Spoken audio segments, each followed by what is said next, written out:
is up? What is up? What is going on? Happy Friday. Normally I say happy Friday Junior because normally we are broadcasting on a Thursday and I call Thursdays Friday Junior, but we're actually on a Friday. We made it to a Friday. I appreciate you guys so much. Tonight is going to be a very intimate adult table dinner because we have two guests, two of my favorite people, two of my favorite adults. So I'm very excited to have them with us. But man, we have so much to get into. Last week was a crazy week. It started out, it was looking like it was going to be a good week. I went to New York for the Veuve Clicquot polo match. Obviously, Black people aren't traditionally in polo spaces, but Black people have kicked in the door, waved in the 4-4 at the Veuve Clicquot polo event every year, and it had been postponed since COVID. So the one that was in New York this past weekend is the first one since COVID, and I'm telling you, the Black people did not come to play. Okay, like we were out there in full force doing our thing. I will say this: I'm first generation Caribbean American. So in Barbados, there's a lot of polo matches. So, there's Black people in that space. But in the United States, I don't traditionally see, Black people at polo. But at this Veuve Clicquot thing, we do not care. We do not come to play. We come out there and we do our thing and we destroy the vibes in a good way. So I had a great time. I met up with tons of my friends. I met up with tons of Ready to Love fans as well, which was super awesome. And my escort was one of my very, very amazing, awesome friends, Mike Adams, and Suit Sharks featured our outfits from the event on their page, which was super fun. Mike Adams went to Morehouse. I went to FAM. We coordinated our outfits. It was on purpose. I had orange and green and he had an orange suit. We had a blast. We met some super cool people. We had tons and tons of fun. Of course, it's all about just enjoying yourselves and being fabulous. And that's exactly what we did. And then, as you know, at the top of the week, I had our press conference for my client that attends Mast Academy, where we discussed with the press all the issues of racism at the school that have been affecting her while she's been a student. She just graduated, but during the course of her senior year, all the issues that she's had to deal with over time, all the microaggressions, all the not microaggressions, including, just being called the N-word, hard R, just dealing with her professors and her teachers using discriminatory language, and just the environment over time has caused her to actually have physical manifestations of psychological issues. And the reason why I wanted to take the case and also talk about it at the adult table was because I think a lot of times with Black people, there's a lot of things that we go through or deal with on a day-to-day basis. People call them microaggressions and kind of make them seem like they're small, but over time, they can have a big impact. And this young girl and her classmates as well, who appeared at the press conference via Zoom, they were telling their individual stories, and it was very impactful, very emotional, because you could tell that even though it's like little things every day, like somebody saying something inappropriate to them on the bus, or a teacher making an inappropriate comment based on a stereotype, that over time, it's like death of 1,000 cuts. It's like, all those things add up to culminate into them just every day, just kind of pushing through, but still having the effects weigh on them.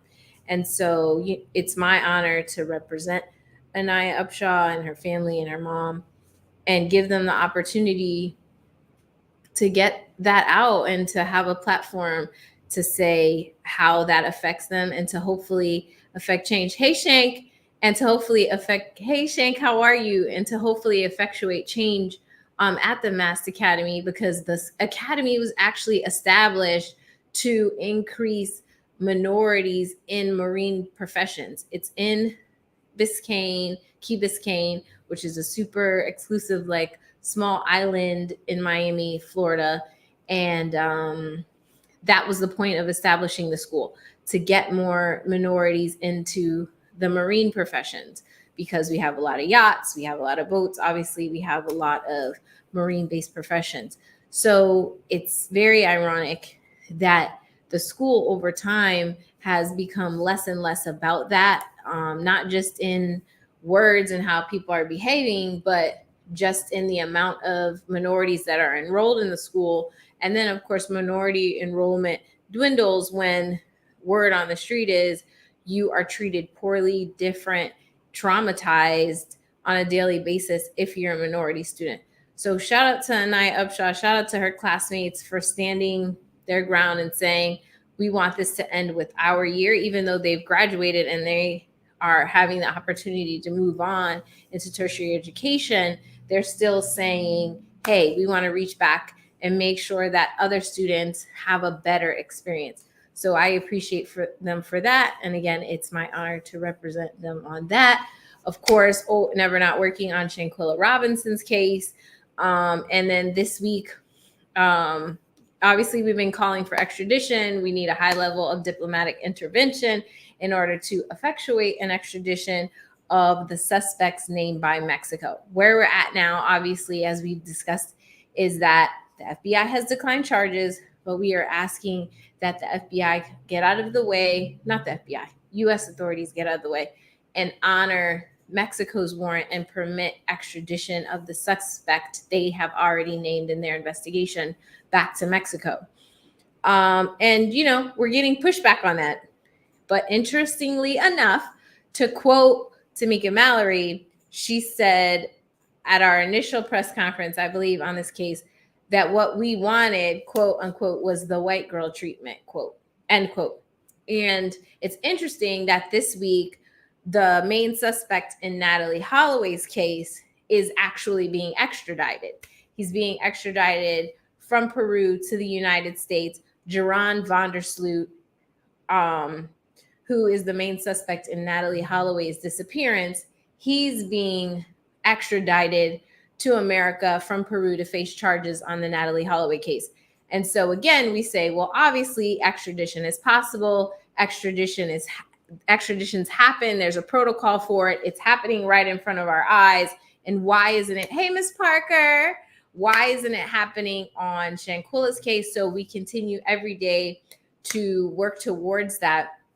But Natalee Holloway's case is so interesting because he is being extradited from Peru to United States, and he's being extradited on essentially like extortion charges, not specifically for the murder. He's being extradited on extortion charges because during the course of the case being investigated, he allegedly called the family and basically asked them for $250,000 and said that if they gave him $250,000, then he would tell them where Natalee Holloway's body was. So he's not being extradited on a murder charge. He's being extradited essentially on an extortion charge, but it's happening and it's possible. And the reason why I'm talking about it is because it's possible in Shanquilla's case.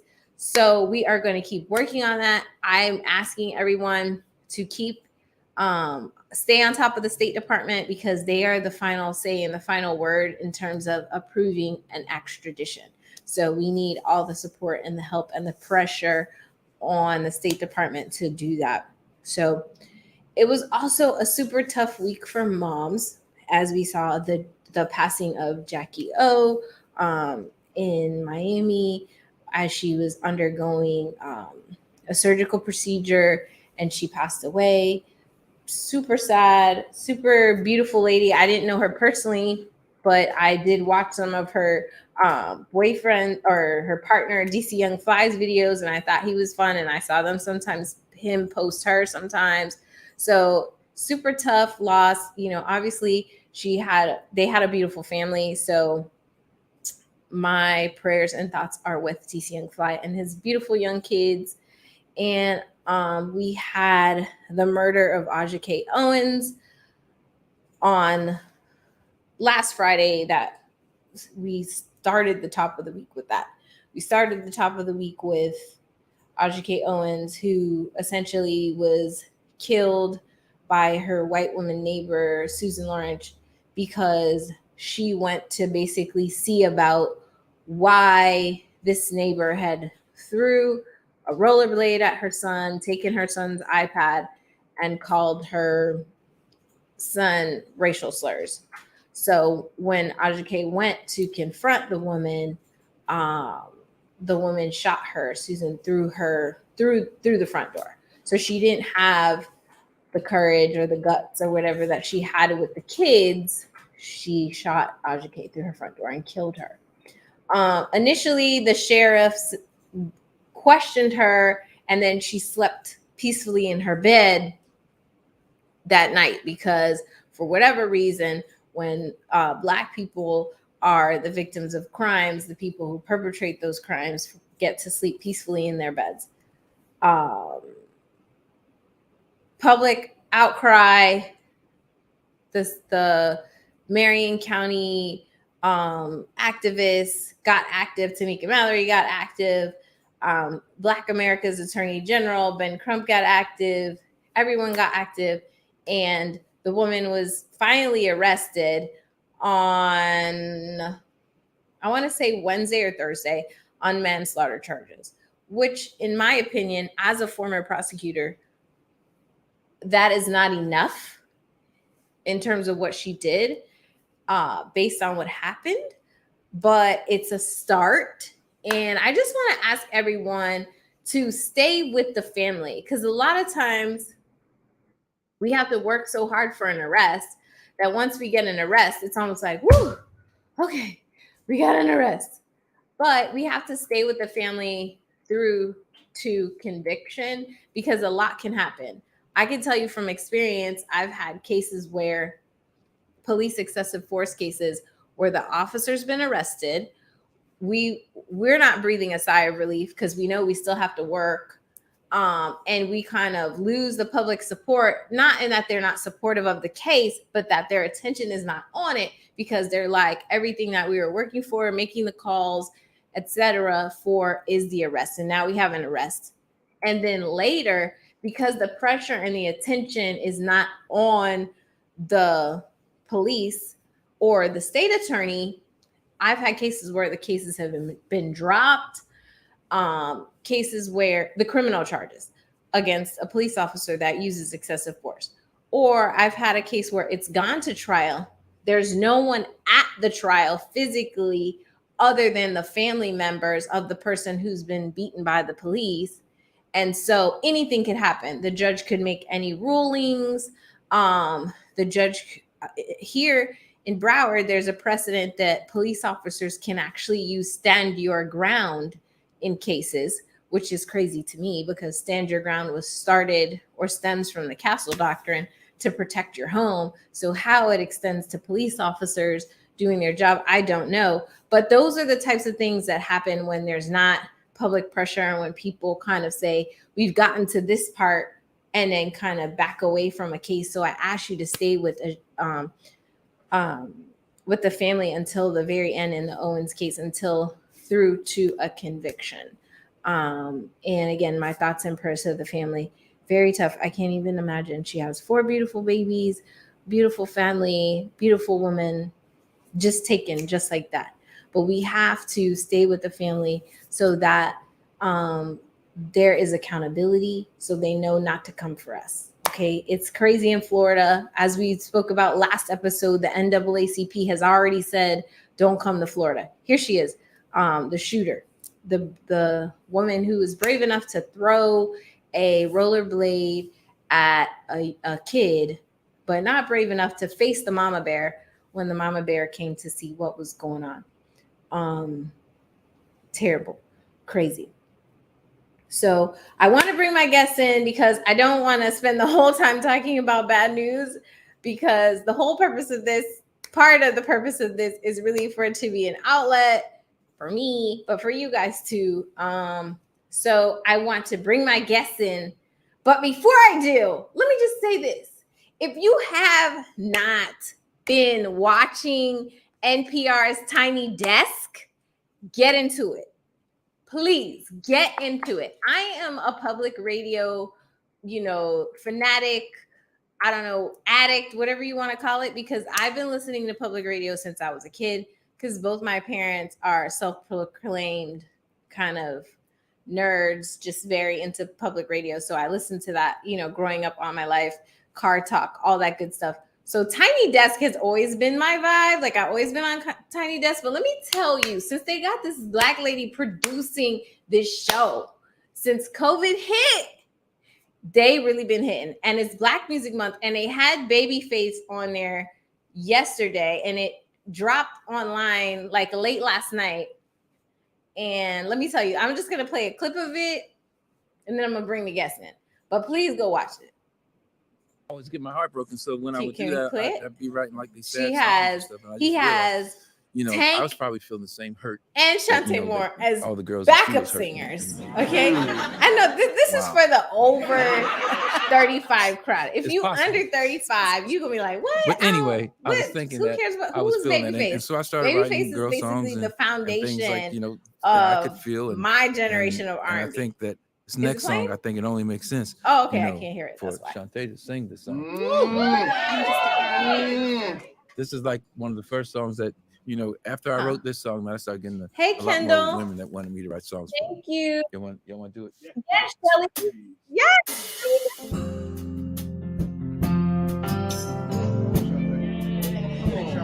Hey.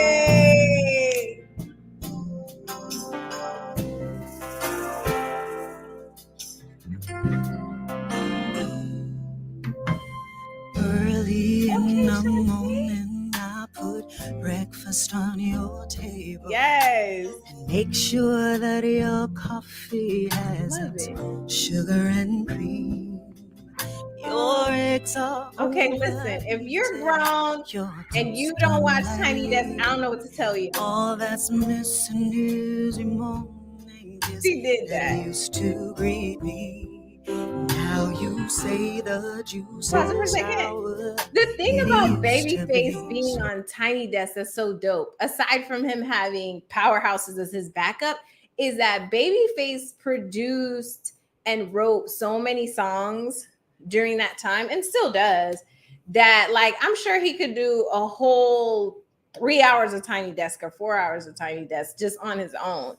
But that little 30 minutes that he gave us, he really gave it to Tiny Desk. So I'm super appreciative. Like last week they had Uncle Charlie, aka Charlie Wilson, that had me in the chokehold last week. So I love Tiny Desk. I encourage you to check it out. I encourage you really to check out all of public radio's programming, because it's pretty interesting. They do pretty unbiased reporting.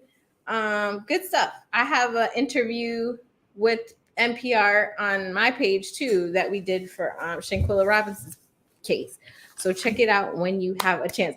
Okay, so without further delay, let me bring in my guests. My first guest, Gabrielle Higgins Esquire, next to Blow in the building. Hello. Yeah. What's my fave? What is going on? It's a wild day. It's a wild week to be a Black lawyer. It is a wild week to be a Black lawyer, but I feel like what week is not a wild week for us? That part. It's crazy. We just wake up in the morning like, ooh, okay, let's hit this ground. Let's go. It's like fires, just putting them out every day.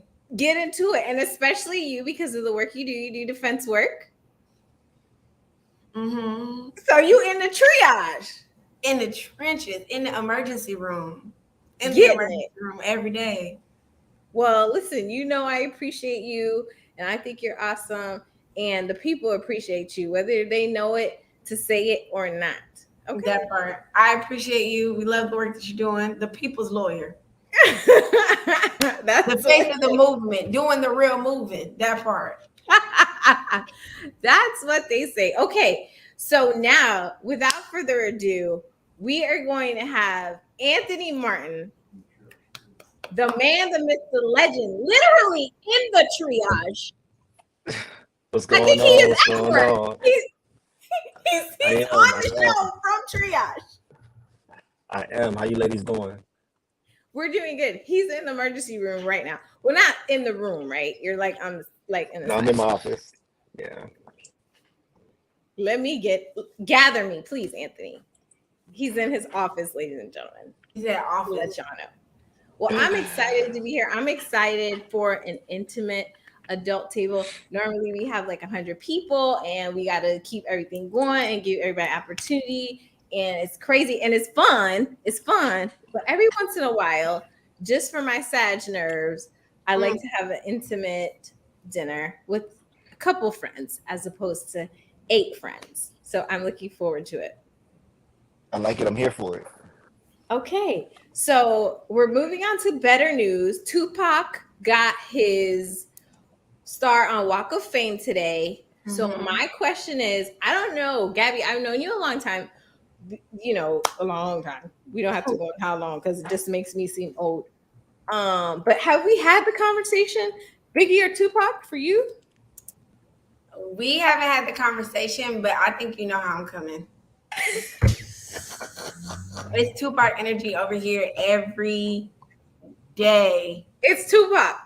First off, and I'm not even gonna say it because we don't cuss on this platform, but I want smoke. That type of smoke is the smoke you need to have whenever you have beef. You just need to diss records, diss music videos.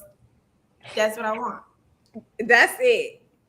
And then talk about your mom, and let's talk about welfare, and let's talk about how we can build up the Black community on the side. I love it. The duality is what I'm here for. Okay. You like that Tupac could do a diss record, talk about faith and how woo-dee woo, but then also be like, Brenda had a baby. 100%. Okay. What about you, Anthony? I mean, we dated on a national television show, but we never had the opportunity to discuss Tupac for you. Yeah, you never asked me this. I've been waiting for you to ask me for the longest time. I'm gonna have to say I'm Tupac all day. Hit him up. I'm Tupac all day. Amen. I'm sorry. I know you're a Biggie fan. I'm sorry, but I am, but it's all good. I embrace everyone. Kendall R on there said Tupac all day, every day for every day of the week. Listen, I represented Tupac Shakur's estate in California, so I had an opportunity to work with. It's not a black. I'm just saying. So I'm saying I am a West Coast and an East Coast fan. I'm from the South, but I like both. But I'm just a Biggie fan. It's just something about Biggie being first gen Caribbean, and I could feel like he's writing his raps, and I could just hear his Caribbean mom being like, go to school, do whatever, blah, blah, blah. And he's like, nah, I'm over here writing my raps. And I just feel like 10 Crack Commandments bangs, and it's bigger than Sun Tzu's, what's that, the book, Art of War? I feel like 10 Crack Commandments is like our Art of War. Like, it's just like, it is. I agree. He had some hits. Don't get me wrong, but it's Tupac all day still. Every day. Summertime, Pac is out. It's at the cookout. It's always gonna make an appearance. Like, it's just California love. California love, yeah.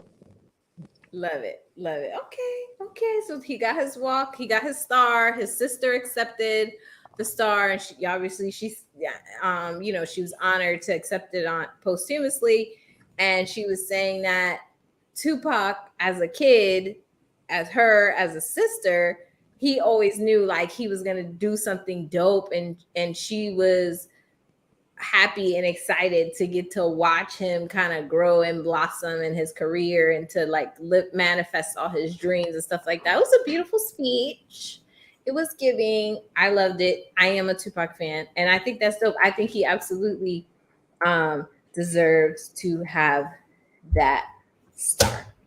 For sure. So let's talk about people that might not deserve a star just briefly. Gabby, how much time should Tory Lanez get, if any? We're not going to go into the details. No. State attorney is asking for 13 years. Mm-hmm. What are you looking for Tory Lanez? Now, usually I don't do this, but I'm normally not on this side of the table. I'm not. You plead the fifth? Yeah, me and the defense bar are gonna sit this one out. Y'all are gonna sit it out. Okay. You have the former prosecutor hat, so you know what to do. What you mean? You were on that side. There was a time. No, there was a time. I mean, I see that. I know the prosecutor's asking for 13 years, and they're asking for 13 years because they're saying, look, not only did he commit this crime, you know, and Megan is a victim of it, but he also, Judge, went ahead and made these songs and was basically taunting her, you know, through this music. And that's why we're saying it's so egregious. Okay, this is how I feel. Megan is a victim of a crime. As a prosecutor, in my cases, I always ask the victims what they wanted to see, right? Because I would, as a prosecutor, you're an instrument of the state, and the state is kind of manifested in your victims. So you ask your victim, like, what do you want? So, you know, if Megan says, listen, I think he should go to anger management, he needs some probation, and he should not be allowed to be around me, I want a permanent restraining order, then I would do that. I would honor the wishes of a victim in a case like this, because there is a victim that's still alive that I can ask. You know what I mean? So to me, the prosecutors are not using quotes or Megan's wishes to come up with these 13 years. I think my only issue is that Megan has received a lot of backlash and vitriol just for being a victim, just for participating in the legal process. And I think anything she says, right, whether she says, yeah, I support you all in this 13 years, I want something less than that, I want something more than that, I think she's going to receive a lot of judgment for any position that she takes. And I think that's the unfortunate part about that. And I think she has every right for her own mental health to say, I don't want any parts. I don't want to speak on it, or I don't want it in the blogs, or I don't want it in the papers. Because I think this is a very traumatizing experience for anybody, and especially to have to manage that trauma on a global platform, I think is very difficult. Right. Shelley is saying that to complete the crime and show no remorse also shows a need for court-mandated therapy. I will say this. The criminal justice system is just not the place to actually help and assist people with mental health problems or psychological issues. It's not the place, unfortunately. And a lot of times, I would say 99% of the time, right? The root of the cases and the issues are based in the mental health problem. And unfortunately, we have an incarcerative system that sends you to jail as your punishment. Hey, PM channel, or as a deterrent to do these things. So when it's something that's based on mental health, it's very difficult. But there are some things where in sentencing, if you're sentenced to probation or you're in a specific program, you're mandated to go to anger management. You're mandated to do a mental health screening and things like that. But I can tell you from experience being on both sides, and especially as a defense attorney, the resources are just not there for the criminal justice system to help people who legitimately have mental health problems or even legitimate drug problems. You know, people who don't have a distribution problem, but they have a consumption of drug problem. There's not a super lot of help there. So sometimes they have to go through criminal justice system, and you can correct me if I'm wrong, Gabby, and then that's kind of maybe their rock bottom, and then their family or them, they get help from them for themselves. Yeah, or attempt to. Friends don't let friends go on probation. In this situation, I don't see a version of events where Tory Lanez isn't going to have to face some type of incarceration, just given honestly how horribly he's done in the court of public opinion, right? Like, I think that everyone is looking for something to be done, and I think probation wouldn't look like anything more than a cakewalk for someone that has so much access to certain resources. So I don't foresee 13 years, but I don't foresee a straight probation sentence for Tory Lanez either. Okay. And what do you think about people who say that police officers and people who, police officers who murdered unarmed Black people have gotten less time? I think that's true. I don't think hot takes coming in. I personally don't think that incarceration has done anything to decrease crime in America. Incarceration of anyone, quite frankly. There are a lot of books, especially written by Angela Davis, about whether or not our prison system is obsolete altogether. Hot take. But it's worth evaluating. And I think that at the end of the day, incarcerating Tory Lanez does not undo what has happened to Megan. It doesn't restore our community. It doesn't really restore, honestly, the breaks within our community by people that were team Tory Lanez and people who were team Megan, right? Like, I think there are a lot of conversations that we need to have collectively to heal from what their situation represents in the larger discourse of the Black community and just like American culture and the violence therein. But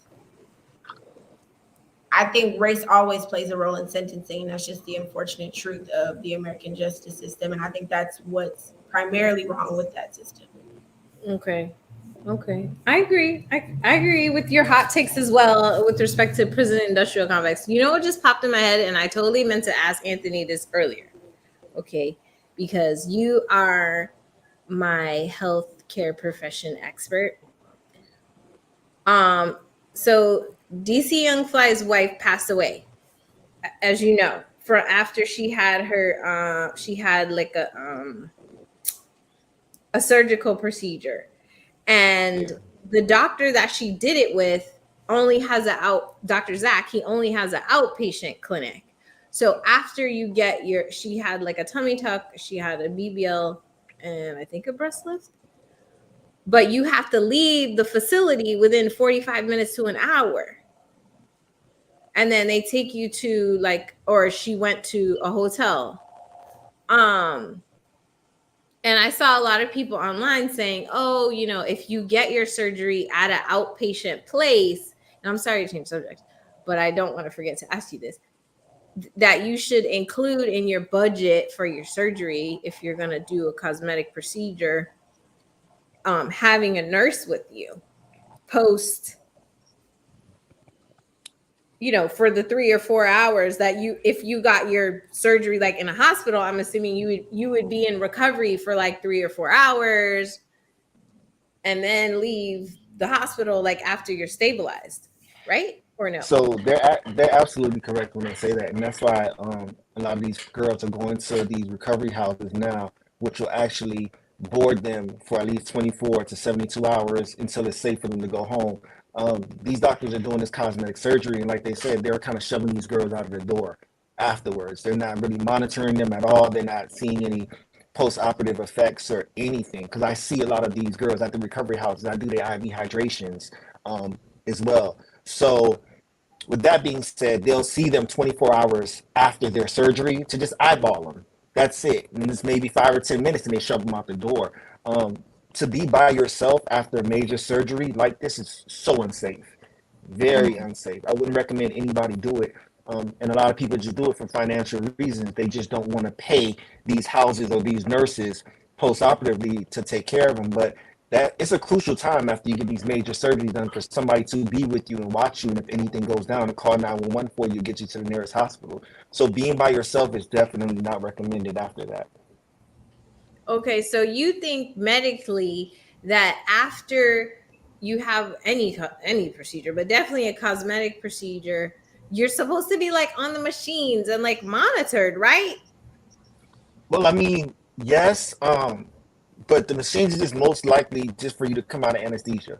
So they make sure you come out of anesthesia, you're awake, and then after that, they're like, okay, where's your ride? They should have been here by now. Like they get these girls out there, but you never know. You have infection, you have increased bleeding, you have different reactions to anesthesia that can happen anywhere from 2 to 3 hours after you leave that place. You can throw a blood clot after that by getting up too quickly. So it's just so many different effects that you have after these surgeries where you shouldn't be shoved outside of a door within 45 minutes.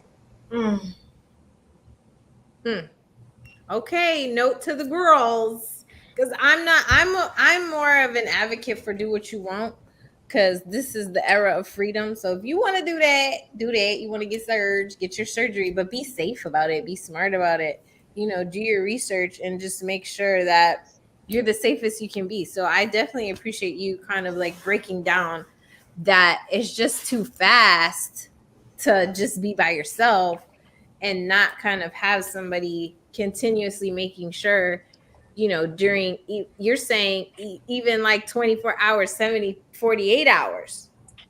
Oh yeah, definitely. Like you get out of here, they're still bleeding from drains. All over. They can barely move or do anything for themselves. So why would you think it would be okay to be by yourself while you're going through all that? You can't feed yourself. You can't move. You're in excruciating pain. You can't take care of yourself.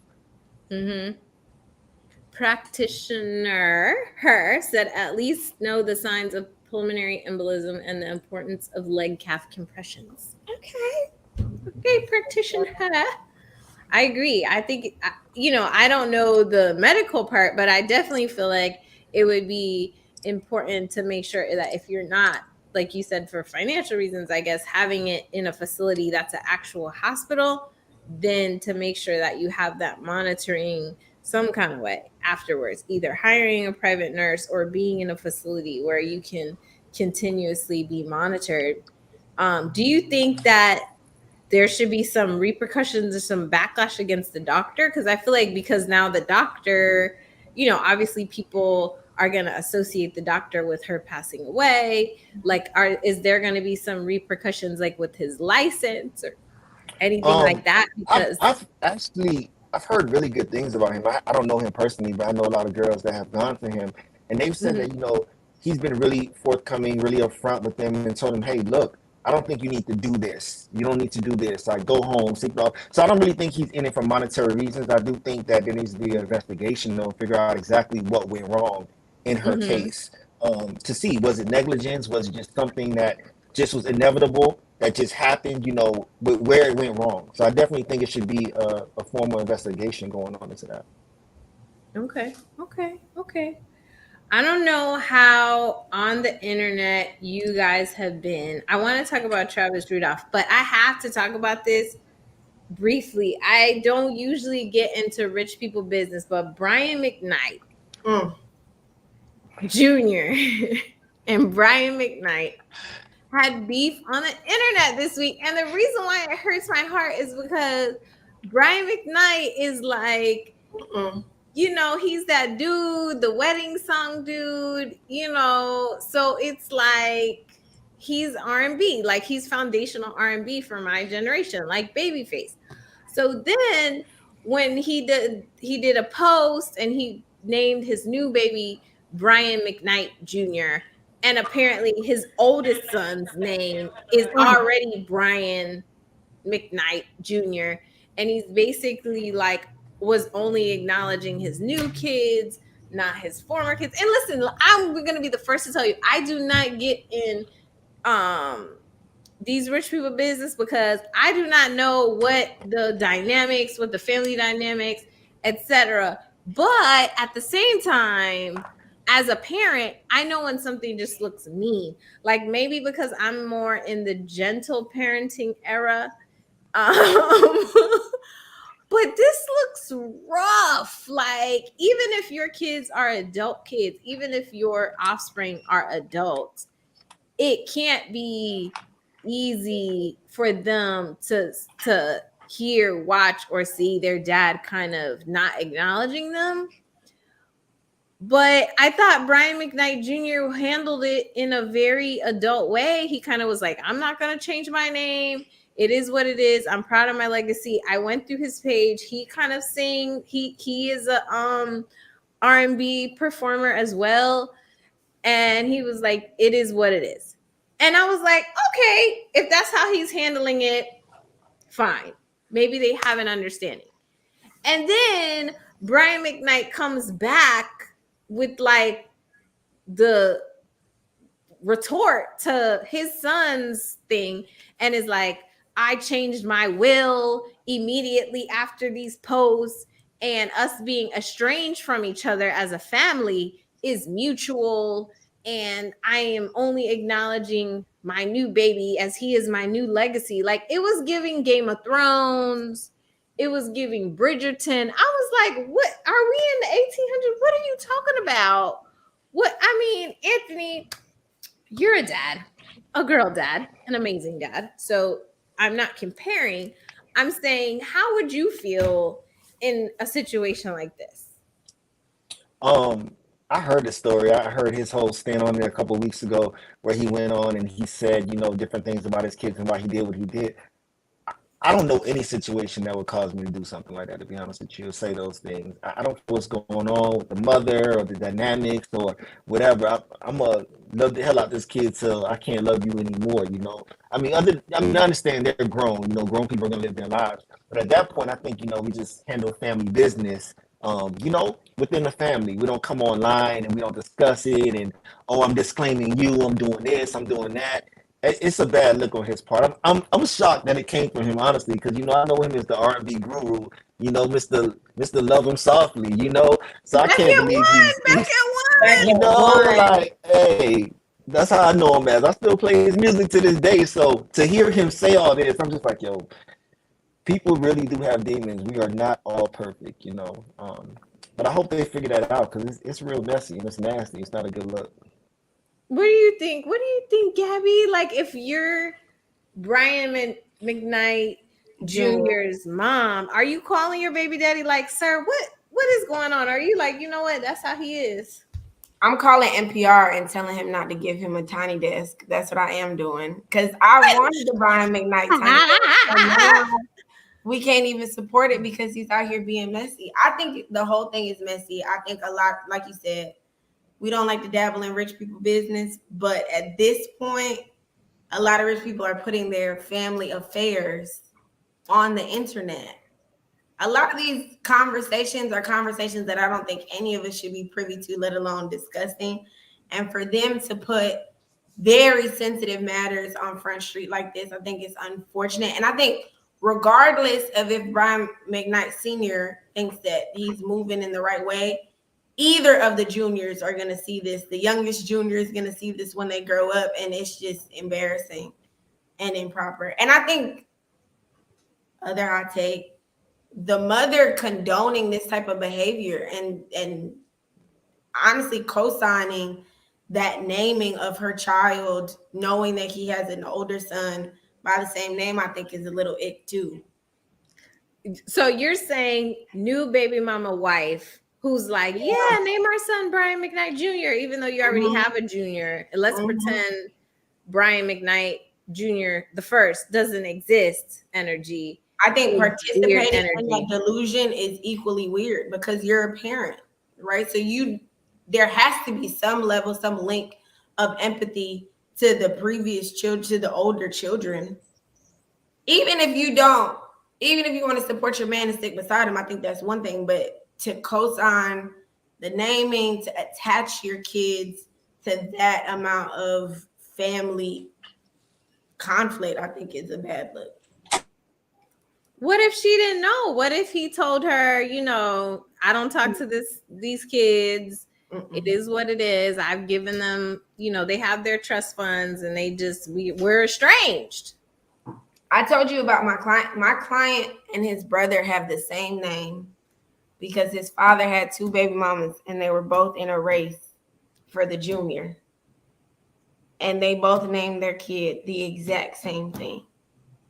Now, that to me was crazy when I heard it. This is worse. There's a grown person walking this earth that is a son to this man with the same name.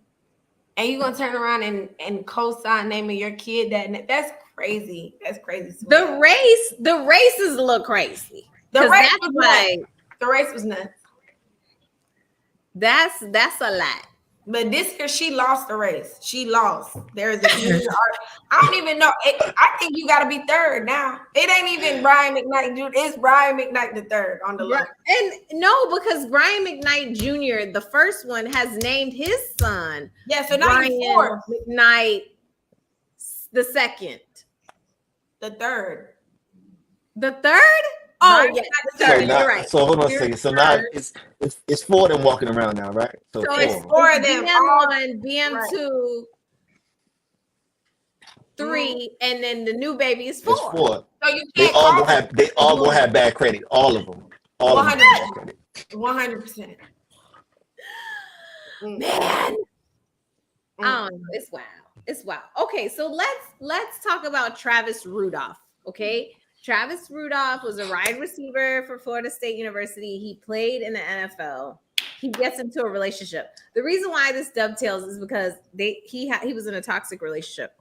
I don't know about you or how you feel, but I feel like I am constantly exposed online to Krishan and Blueface, and I'm like over their toxic relationship. But State of Florida versus Travis Rudolph. This defendant verdict. We the jury find as follows. As to count 1, and his girlfriend definition of toxicity.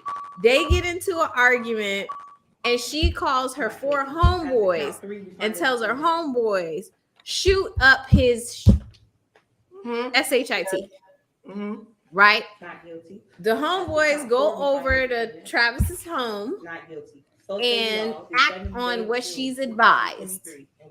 One gets shot by Travis and is dead. The other one is injured.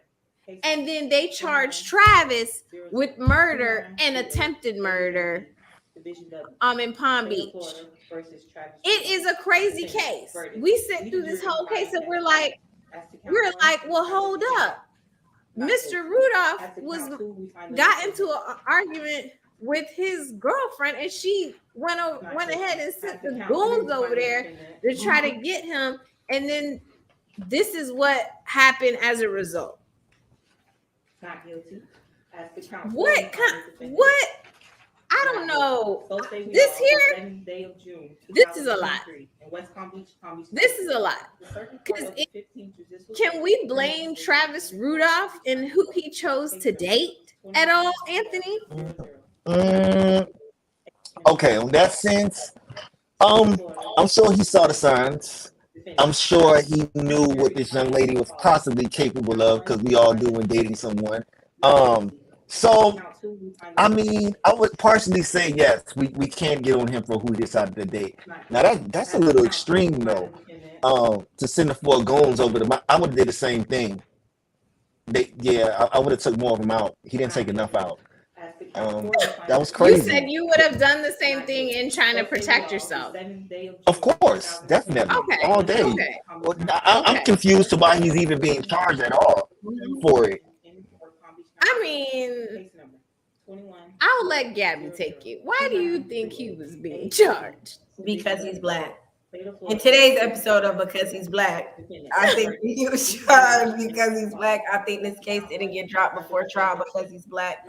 I think there were multiple opportunities to review the evidence in this case and not put this man through the full extent of this trial that they knew was going to be ridiculous. I think that if we even juxtapose this case with the case we were talking about earlier about the mother who was shot in front of her children, I think that the fact that her assailant, her murderer, is being charged with involuntary manslaughter while this man had several counts for protecting his house and home, right? The very situation that the Castle Doctrine subsequently Stand Your Ground is about. Right, the origin of this very issue. I think that's crazy. I think that it's proof that we have to fight and actually assert our rights in a criminal justice system that does not account for them and does not care about them. And I think it's unfortunate that this man even had to go through this. And I'm grateful that a broke clock was right twice a day. Practitioner said, was it true she was married? I think it was reported that she was married, but she was in a relationship with Travis. Obviously, I don't know the extent of her marriage and what was going on with that, if it was on paper, if they were separated, what was going on. But apparently she was married and she was also in a relationship with Travis. But I don't even know if he could have told that she was this toxic, I think there's like cute toxic, then there's like crazy toxic, then there's whatever shoot that thing up toxic is. I don't know if he could have known that she was this crazy. I just think that to a certain extent, like Anthony was saying, and you can elaborate if you wish, he saw the signs, but then it's like I just don't see how, I don't have anybody in my phone that I could text and say, please go shoot up blank. That's not true. And just hold on. Let me finish what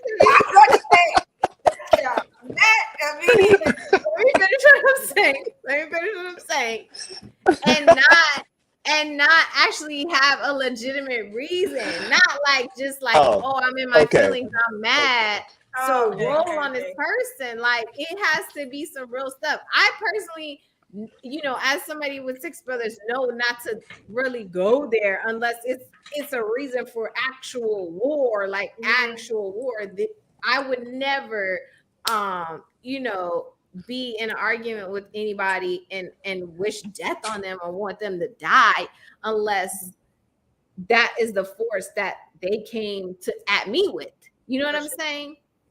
But for hearing what the actual argument was about and then listening to her testimony and her saying, oh, well, I said shoot his blank up, not him. I wasn't talking about him. I was saying just shoot up his house.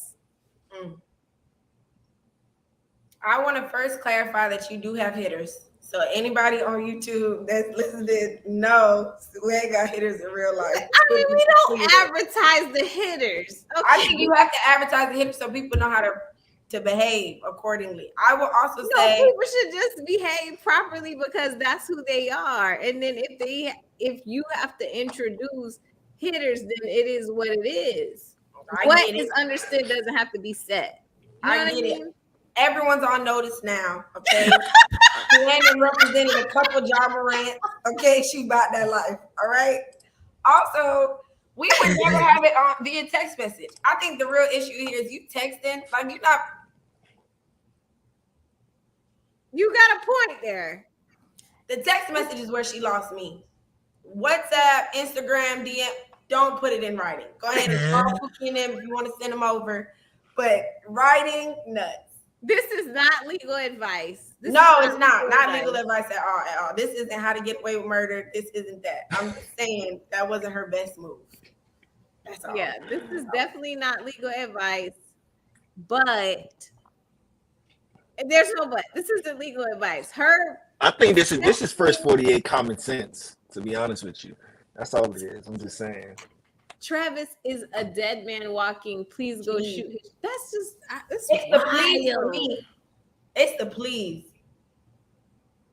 And then when your friend that went over there gets killed, then what do you say to his people? Like, are you like, my bad? Like, that girl probably couldn't even put $1 towards the funeral, making calls like that. Look at Anthony with a sermon and a word. Sermon in a sentence. Come on, somebody. Okay, because she didn't put no money in on no funeral. She doing all that and then was like, well, her defense was, I didn't say shoot him. I said shoot his SHIT. And why are we charging her? Like literally, she just like that's a confession. I just sent these men over here to shoot that part. Like, why are we charging her? Dear state attorney, not that I'm condoning locking people up or whatever. I'm just saying this seems like Right. a conspiracy if I've ever seen one. Mm-hmm. Got all the Just elements. saying. Just saying. It's also a conversation about watching the company you keep, not going everywhere you're invited. Because I'm not going. I'm not going over there. I'm just not. Right. Hey, Najma, what's going on?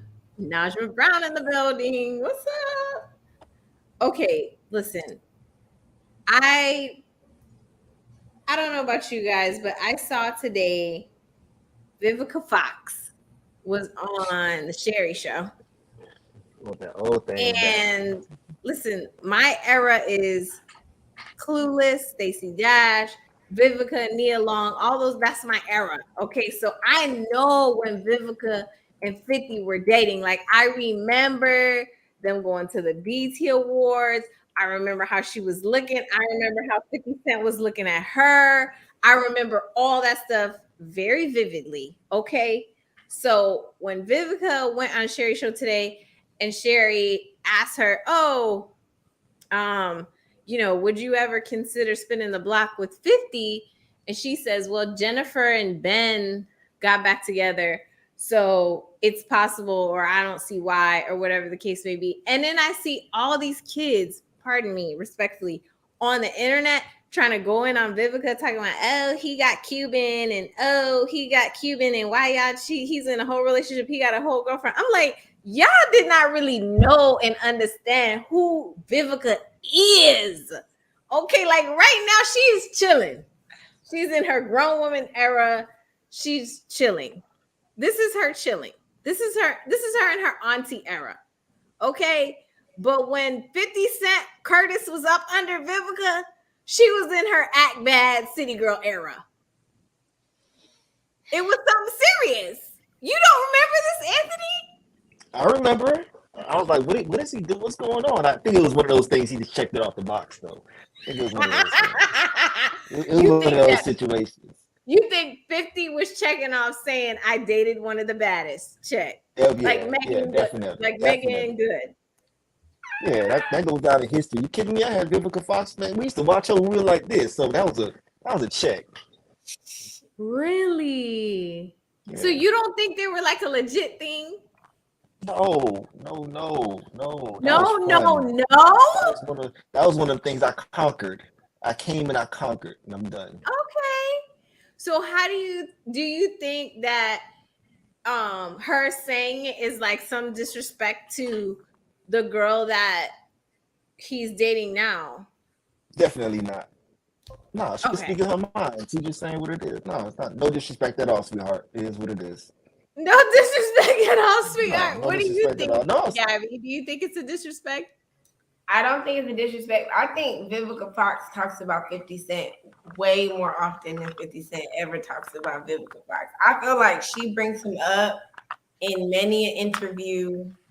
There was all of that beef when they were going back and forth, and she was putting their private bedroom business out there. Oh, I don't remember. I don't think that J-Lo was doing that to Ben. I don't think J-Lo was airing Ben out in the way that Vivica has aired 50 Cent out in the past. Well, Ben was in a rehab, to be fair. Fair, and a marriage. But, you know, I'm not trying to throw no shade to them. I'm just saying he was in a rehab. This is just true. So, you know, it's a different vibe. It's a different energy. Anthony, the real question is, and what the people really want to know is, do you have somebody that you would spin the block on? Welcome to the adult a past relationship that I was spin the block on. I don't have any exes that I lose sleep over. But like, I would spin a block on them. I don't. You do not? No, I have no exes that I'd be like, oh my gosh, I definitely got to. No. Mm-mm. You didn't have to say lose sleep though. Lose sleep was shady. No. That was it? I'm just saying, I don't wake up and be like, damn, I missed her. Like, I really should go ahead and check out and see what's going on and see if we can make it work. Okay. Is your block being spun? Who, me? Every once in a while. Woo! Every once in a while. By these same individuals, huh? I mean, it's slim pickings out there in this world. I mean, Whoa, he went to scratches. What?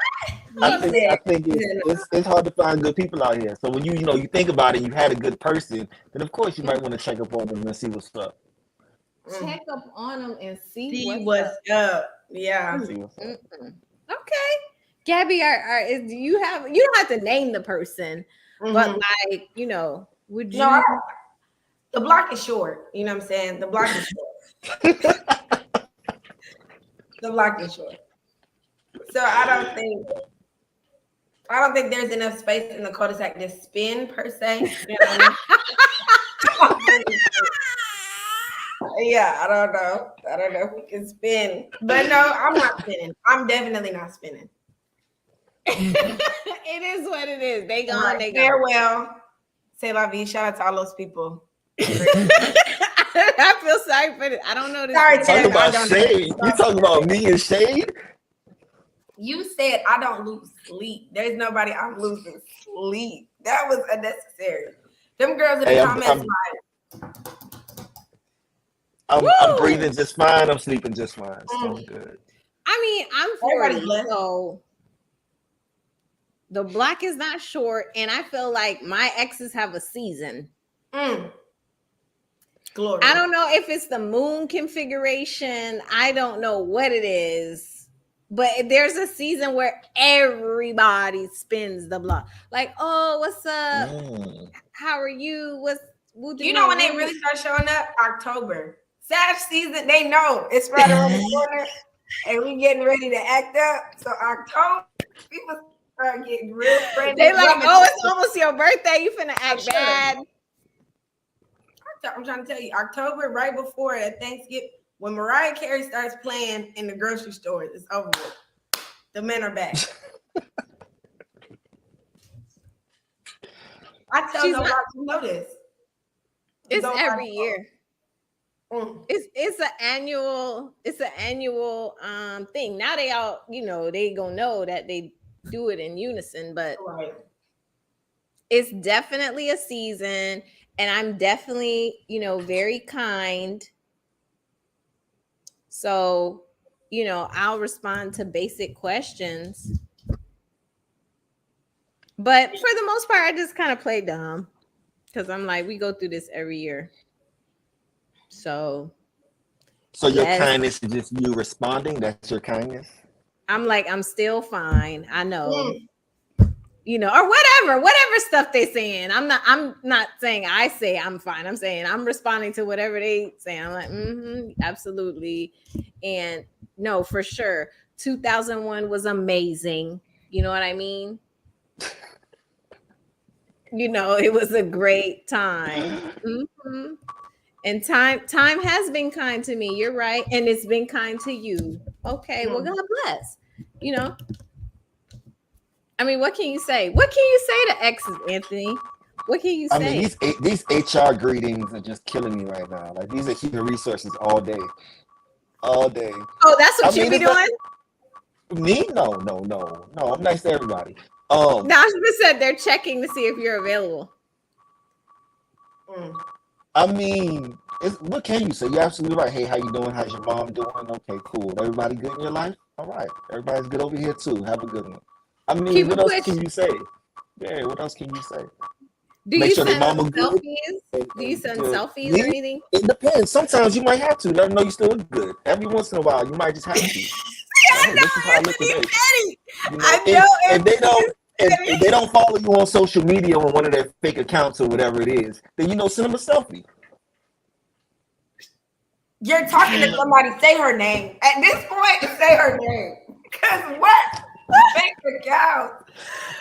You guys don't realize when you get look, let me tell you something. It's not random people with their fake accounts. It's people people you've dealt with, people that still want to check on you with these fake accounts. I thought they were bots. Duane, this whole time I thought they were just bots. I didn't know that fake. I thought they were bots too.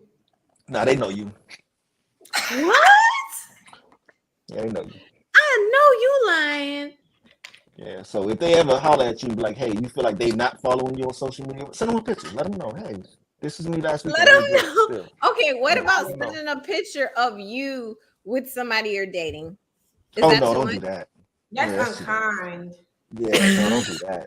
Well, what if they ask? What if they like, oh, so what's up with you? Can you send them a selfie? Be like, this what's up with me? Oh, that's petty. I'm trying to tell you, Swindle Petty. You about to have somebody. You about to have somebody in the hospital. I've never done this. Huh? You'll make somebody check into the emergency room with that. Listen, I don't unfollow or block anybody. Oh no, my block getting strong. So not generational thing. Big block. Be blessed and block. No problem. Block. No, I don't block exes because I'm like, I would like enjoy the flourish. This could have been you, but you know what I mean. So I don't block. I don't believe in that. May God watch between me and you while we are apart one from another and blocked. You are blocked. You are blocked. I'm not doing it. I'll pray for you. I promise I will. Block. But you're gonna pray for them. Anthony, are you a blocker or a I'm actually not a blocker. I think I've only blocked a couple crazy people in my day. But I don't block exes. I want you to have access. I want you to be able your message to come through. I want your mama message to come through and say what's up to me. I want your sisters to say hi every once in a while. Let me know I'm doing great. Everybody has access. Everybody gonna see how good I'm doing. Anthony said he wants your mama to see how well I'm doing. Oh yeah. That's why they losing sleep. That's the problem. They losing sleep because they got access, but he's not accessible. That's the problem. I get the game. Who said it's homecoming season, Shelly? Shelly said it be homecoming season. October, what I tell you? Right around October, people start showing up. That's crazy. I thought it's because the weather changed. I thought women, try to gravitate to things when the weather, with cutter weather, right? Because y'all got the hot girl summer, and then after that, you need somebody to stay warm with, right? So that's about September, October-ish, right? What? Okay. Look at her, she's trying to act naive to it, like she don't know. Hey, so Florida is hot, but don't get me wrong. Listen, all I'm gonna say is the summer for me is a time of rest and rejuvenation. Amen. I'm very boring. Okay, so I don't know about this hot girl situation of which you speak. Blended healing, what's going on? Peace and blessings for sure. I don't know about the hot girl summer thing. I did hear the new City Girl song, Act Bad. And I decided that my spin on it was going to be like acting bad is like giving good trouble. Okay. Being in my lane, but out of place, like doing my work stuff, acting bad in that regard. I don't plan on, arguing with no ninjas, certainly, or arguing with any men during the summertime, acting bad. Najma said, if they ask if you're single, then it's fair to share relationship status. I hate when I circle the block just being bored and they volunteer their relationship status. I am like, I still don't want you. Sure. Wow. Okay. Well, I don't know. I feel like as I've gotten older, the spin the block season has expanded. It's crazy. We'll talk offline. Well, Vivica says she definitely is trying to spin the block. If 50 trying to spin the block, I think that would be crazy. No, Vivica, she want to be relevant again. Yeah, she's that's what I'm saying. That's all. It's giving pick me a little bit. Hot take. Yeah. Really? I think she's too cute to be a pick me girl. She's Vivica Fox. I mean, time is not Gabby. Time is not on her side though. Come on. Huh? Come on. Is time not on her side? You don't think she aged well? She aged all right. It's all right. But what about Ashanti and Nelly? I'm here for it. I'm here for it. Period. End of story. Me too. I'm loving it. I'm loving it. I hope that brother does right this time. It wasn't their time before, but he needs. She's beautiful. She needs some babies. He needs to do right. I'm here for it. Vivica Fox is an icon. If they would stop asking her about Curtis Jackson, that was a long time ago. I don't think he was as serious as Vivica. They didn't date that long. Okay. It was 13 years ago, she said. Nelly and Ashanti, I want to be here for it because I'm a lover and love is the master plan. If you follow me on IG, love is the master plan. So I'm happy if they found love after all this time and all this stuff. But it's like, it's hard. I can't. He probably does so much crazy stuff. It'd be tough. To her or in his life. It'd be tough for me as an Ashanti spinning the block with Nelly, because I would be looking at all the crazy stuff that he did to be like, can I really trust you? Not to be crazy. Trust. Not to be crazy. I saw Chili was talking about Usher and saying how they were talking up to like 2018, 2019. Like she was still like in love with him at that time. I'm like, dang, that's a long time to not be with the person and still be like, it's possible. Yeah, I want to know what love is, or whatever Mariah Carey said, but I don't feel that strongly about anything. I mean, been there. Don't get me wrong, been there, but like in my 20s, not later on. Certainly not now. I literally don't know anybody right now that I'd be talking about 13 years from now. Praise God. 13 years from now. I'm not even talking about men from last year. Like Mark Anthony in the building. What's up? NYC in the house. He said that Vivica can't spin no block, that the option is not available when it comes to 50. Okay. No lies. 50 Cent looks good though. I'm not gonna lie. Who looks good? 50 Cent looks great. He does? Hold on. Let me look. Let me see. 50 Cent look good. That is if Vivica Fox aged 50 Cent still got a strong back. I'm not gonna hold you. I'm not gonna tell a single lie. But why would he even entertain that though? What benefit would he get for entertaining that? What if he dated Vivica again? Yeah, what benefit would he get for entertaining that? What benefit would he have to date? What benefit does he get from dating the girl he dates now? Some random like IG girl? No, they're doing amazing things. You know what?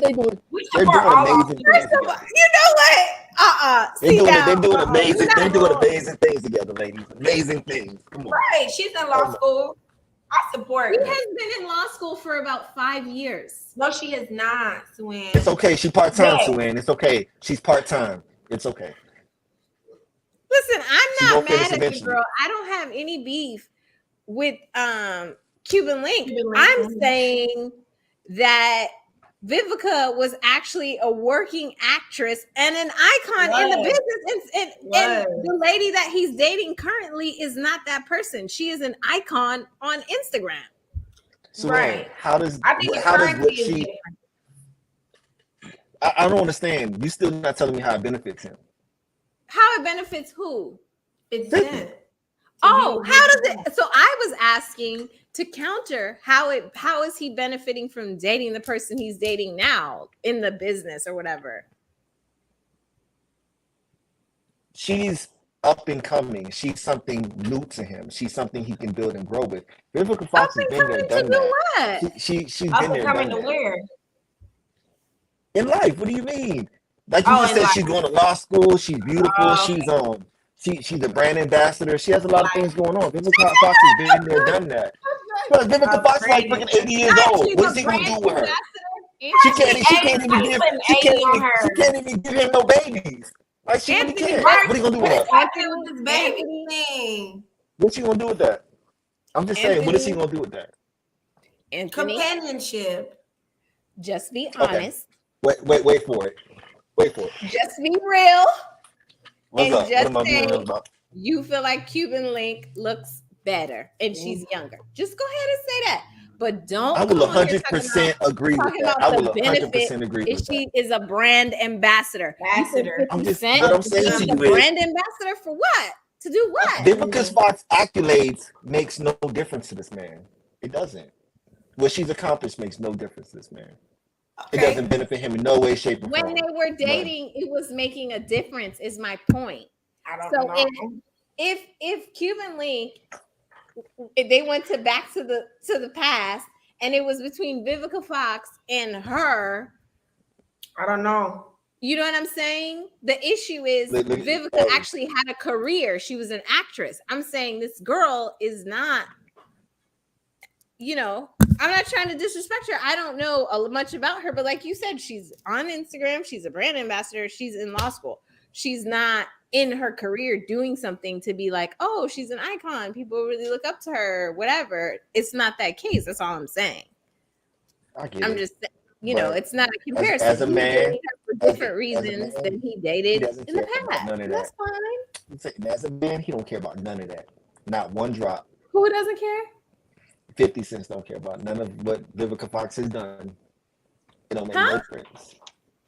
50 doesn't care about what Vivica 50 doesn't care. Gotcha. 50 does not care. Okay. No, he doesn't care. It doesn't benefit him at all. Not You're saying I don't think he's going back either. You know what I mean? I don't think she really wants to date him anyways. What do you think over here? What do you think? You're kind of quiet over here. What are your thoughts? I think that nobody cares about Vivica Fox's Lifetime movies. And I think that reminding us that she used to date 50 Cent matters to her. And I think that my issue, and why I said it gives pick me, is it feels like she's bringing up this old, dead, tired, 13, might as well be 30 years ago relationship because she doesn't have anything else to talk about. But she's not bringing it up. People are asking her that in her interviews. It's not like she gives them the question. People are asking her that in her interviews because they're like, when's the last time we cared about Vivica Fox? Oh, when she was dating 50 Cent. Hot take.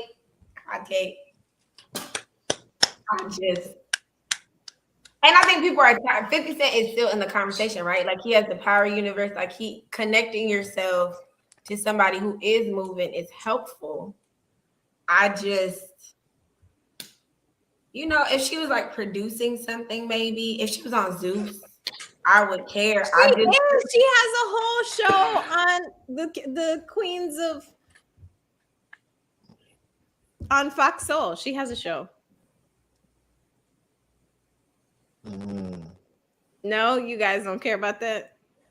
I don't think 50 cares either. I think that's the problem. I don't really think. Okay. What do you think the best about thing for her to do right now? Go ahead. I'm sorry. Go ahead. Oh, you can, if you were saying something about 50 Cent, you should say it because I'm gonna go to another topic. No, go ahead, change it. They're not relevant no more. Go ahead. Okay. So Taye Diggs, you know who Taye Diggs is. He's dating April Jones. Who I don't really know. I think now she's becoming relevant or whatever. Omarion's baby mama. But Omarion's baby mama. Woo. Okay. So apparently he went to a psychic, and the psychic told him that April Jones is the one. I mean, we went to we had our tarot cards read. Remember that, Anthony? I remember that. It's still haunting me to this day. But yeah, go ahead. What did you? You shady for real. Like it's actually was your do you think your reading was good? Was it accurate? I should have recorded her. She was amazing. She was actually accurate. I should have recorded your tarot card reader. Yeah, she was good. Really? What did she predict? I don't remember because I was with Mark Anthony. She told me that I either over communicate or I under communicate with people, and I need to find a balance between that, and that I wear my heart on my sleeves, and when I love really hard. Unfortunately, I've been giving my energy to the wrong people, and she described the people that I've been giving my energy to, and that I need to stop doing that, and I need to give people my energy that know how to reciprocate it. Whoa! It's giving Kevin Samuels. Yeah. It's not giving. And you felt like yours was spot on. So would you go to? I definitely feel like it's spot on. If you went to a psychic and a psychic was like, you know, so and so is the one. Let's just say Sue Ann. I'm just using my name. I'm not saying that's what happened. Would you be like, okay, I would probably take what she had to offer and what I was feeling in my experiences, what I was going through, and make a conscious decision from there. I wouldn't walk out of there and run to Kate Jewelers or Zales and be like, "Oh, I'm about to get Sue this ring because the tarot card reader told me I need to go get Sue this ring." Like, I should have run there anyway. All right. You shouldn't run to those places. If you're proposing, you shouldn't run to those places. No. See, and you know what? I haven't done it yet, so I don't know no better. Forgive me. I don't know no better yet. Yeah, I get it. What? Okay, okay. So you're saying you would also go off of your own experience in the relationship and then use whatever the psychic said as like icing. Yeah, pretty much, yeah. But you wouldn't use whatever the psychic said as your, this is my sign. Find somebody else to do it. Okay. Get somebody else to do. What about you, Gabby? Would you go to the psychic, and if the psychic was like, Future is your man, it's Future? I would get a. Can you get second opinions? You can talk to other psychics, right? You can like verify. I would get a second opinion. I would go to a different psychic and see if they're all coming up with the same stuff. If everybody's saying Future, then that's unfortunate. But I would, because all the psychics can't be wrong. They can't all get the same. Because it's not Future. Yeah, it's not. And I'm just making up a name. Future could be Mike or Day Day or whoever. I just said Future because, you know. Right. I think. No. I have had love readings before. Have they been accurate? So my thing is, okay, hear me out, right? I think that the problem, I feel like God gives visions to people, right? And he just doesn't show you the process. So that may be factual, like that may be your person, or that may be a representation of your person. I feel like there's too much to interpret, and that would overwhelm me. Right? And I think for who I am, I don't really need a reason to do the wrong thing. She's like, I'm already in there with Future trying to figure it out. Yeah, like I can do that all by myself. So if you gave me that information and it wasn't in alignment with what I wanted to do anyway, I wouldn't pay attention to it. But if you gave me that information and it helped my confirmation bias and it led me along my way, I would just use that. You know what I mean? I don't know what looking madly in love. What does that mean? Do you believe in love at first sight? Do y'all believe that? Maybe they were being affectionate. Okay. Now don't get me wrong. They definitely seem like they headed towards the right direction, the way they do things together and they interact and everything. But I mean, at the end of the day, I don't follow rich people like that, so I don't really pay attention to them. I got my own problems. But you mean based on how affectionate they are with each other, right, Najma? Yeah. And how he interacts with the kids, how he interacts with her ex, how he's involved in different things, the kids' lives, her life. You know, they seem like they're really solid. So I'm sure he's using it as confirmation to what he already feels. Okay. Right. Okay. Because I think everybody exhibits their madly in love thing, in different ways. Right. So I appreciate that Anthony gave context to say like it has to do with his interaction with the kids and the interaction with the ex. Because sometimes people just assume because people are like all over each other in public or not all over each other in public, oh, that means they don't like each other or that means they do like each other. So I do think like to the extent that they share details of their relationship, it gives you like more context. To if they really like each other. So since we're here, Anthony, and we're at an intimate adult table, are you more of like a PDA person or are you more of like a in private? So no, I'm not an in private type of person. Like if I like my person, I'm really into my person, which if I'm really into somebody, I'm all over you all the time, no matter where, when, whatever it is. So it's not even situational. Like it just happens unconsciously, you know. Like we could be at the dinner table or something, and I'll just take a leg and put it on me or something. Like you just always have to have something touching me or some kind of form of affection. So. Okay. What about you, Gabby? Your whole eyes. I mean, with somebody you're actually in a relationship with. I'm not talking about like casual dating or whatever. I'm like, this is your man. Are you like holding hands and like giving kisses, or are you like, let's wait till we get home? I think I'm an affectionate person. I feel like if it's your man, then I'm definitely like my man. But if like we're still figuring things out or whatever, I'll blow up my spot. You know what I'm saying? Like you don't know what else is out here. Okay, because you don't want to end up in that situation like Zion Williams' baby mother, where he posted, I think, pictures of her at their baby shower, and then out of nowhere, the porn star lady comes and is like, "Oh, this is my man, and this is this, and this is woo woo woo." That's crazy. No, it's crazy. And I think if you're not in a confirmed situation, if you don't both have an understanding of what you're doing, you could get caught up in the seems like, right? You could get caught up in something that's almost serious, going through the motions of something serious. I don't want any of those problems. Like, I don't even want to represent that I'm connected to you if I'm not. We're friends. But I don't, because in the Zion Williamson thing, I feel like they're not figuring it out. She is whole pregnant and they're having a baby shower. Mm-hmm. I think it's like the mechanic. Like,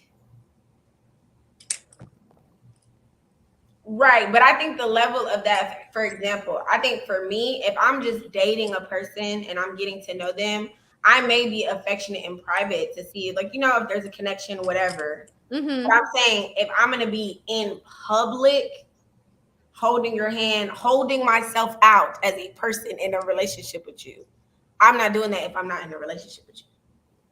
Oh, Mocha Mima Media said that was the gender reveal. Oh, I be forgetting y'all have gender reveals now. See, my kids are old. We didn't have a separate thing for that and a separate thing for the actual baby shower. We like parties. Our generation. It was like, if you didn't know by the baby shower, everybody got you yellow and like white. Mm-hmm. And if you did know, then you just said it was a girl or it was a boy, and then people got you whatever stuff they wanted based on that. You had a list anyway. But the gender reveal party, and then you got to have another party for the baby shower, I feel like that's a lot, especially if people have more than one kid, because that's adding up for events, okay? And most importantly, I personally, and y'all can drag me in the comments all you want to, I want to go to a wedding. Wow. Before I go. Yep. Wow. They're dragging. I'm not saying you have to be married to have kids at all. Say you could do what you want to do. I'm saying if you're having all these formal events, you'd like to go to a wedding. I would. Are people still getting married? Is that still a thing? What you mean? I don't really feel like weddings are like in vogue. You know? What? I've definitely gone to more baby showers than I've gone to weddings. I don't know if my generation is like getting married for real. To be honest. People aren't getting married? What are you talking about? I'm being dead for real. I don't know if it's like as common as baby showers. People are having baby showers at the venues, so the venues are straight. Like, I don't think that the venues are going out of business. But I'm just saying, I don't know if we're doing weddings over there.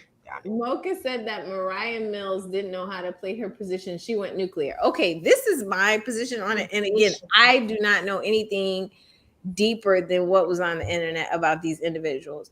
But I saw that she was showing screenshots of conversations. That's always a red flag for me. Any woman who has to screenshot her conversations with somebody that she's intimate with, red flag for me personally. I just think it's odd.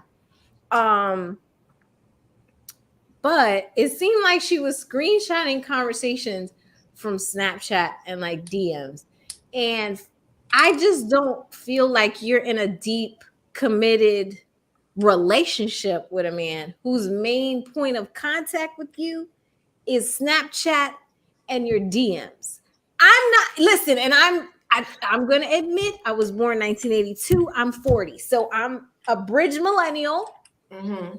I am not in this generation. I'm definitely not in Zion and Mariah Mills' generation, even though Mariah looked older than me. But that's okay. That's okay. I'm saying I know that it's different. Their experience and their communication is different. But if a man was communicating with me mostly on Snapchat and in my DMs, I would understand my position. He's not your man. He's not your man. Position. Okay, position. Is he anybody's man? Seems like he's everybody's man. I think that's the issue. He's for the streets. Right. So he's everybody's man. People are still getting married but not acting married. Mariah is 31 and Zion is 22. Okay, that's important information. I mean, listen, she's 31. Okay, so she's still pretty young, but man, I would be like, babe, can you call me? Can you text me? Maybe he did. Maybe he did. Like, why are we in the Snapchat? I mean, I'm, if you're dating, sometimes you might see a meme or something and send it or respond to like a story or, your person posts or you leave a comment. But damn, we only conversating on social media? Right. I don't know. I mean, y'all got to chime in. The viewers got to let me know. Make sure you're hitting that like and subscribe button. And I also appreciate everyone who's here for coming in. Mark Anthony, Najma, Mocha Mima, PM Channel, and Shelly. I appreciate you guys so much. Thank you, thank you, thank you. And to any new subscribers. But talk to me, like, if you are primarily communicating with a man or a woman only on social media, are y'all in a relationship? Are we saying they're only communicating on social media? Is that what we're saying? Or majority? Because the stuff she was showing, and to be fair, like some of the stuff was, he was like, oh, if I get you an apartment, how much money do I have to send you per month and stuff like that. But that was on the Snapchat. So I'm like, yeah. That's side chick conversation. That's common sense. Is it? Apartment is side chick conversation? Monthly allowances are side chick conversation? I didn't know that. Apartments and rent is side chick conversation. Yeah. Oh, okay. Definitely. Ooh, let Anthony tell it. Come on now.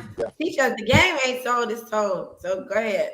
I mean, it is definitely. It's side chick conversation. I'm not gonna ask my woman, like, you know what I'm saying, how much I'm gonna know. Like, we having these conversations personally. Like, you know what I mean? I don't have to text you in a DM or whatever and be like, hey, how much is your... No, that's giving side chick energy. Like, I'm about to, so when I slide through into town, when I'm sleeping or whatever it is, that's side chick conversation.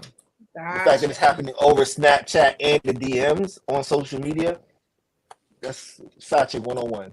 So how much? He asking how much? He's asking her rate, basically. Pretty much, yeah. How much do I need to pay to keep you comfortable? How much is a fair budget allocation for side chick rent? How much is? I don't have any, so I don't know. You gotta ask them. I'm too broke for that. That's a rich man sport. Gotcha. I don't.